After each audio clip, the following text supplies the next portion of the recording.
பட ஷூட்டிங்கில் நடந்த அதிசயம். சூப்பர் ஸ்டார் ரஜினிகாந்தோட கெரியர்லயே முக்கியமான படம்னா அது படையப்பா படம் தான்.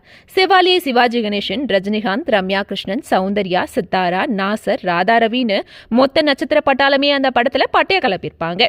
சௌந்தர்யாவை விட ரம்யா கிருஷ்ணனோட நெகட்டிவ் ரோல் தான் அந்த படத்தோட வெற்றிக்கு முக்கியமான காரணமா இருந்துச்சு.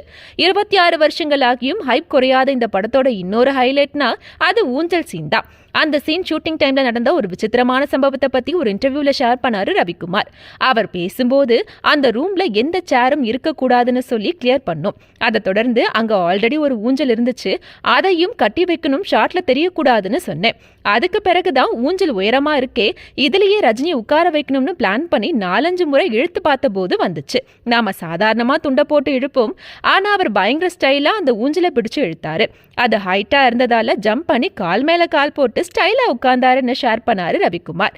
யாருக்கெல்லாம் இந்த சீன் பிடிக்கும்னு கமெண்ட்ல சொல்லுங்க மக்களே.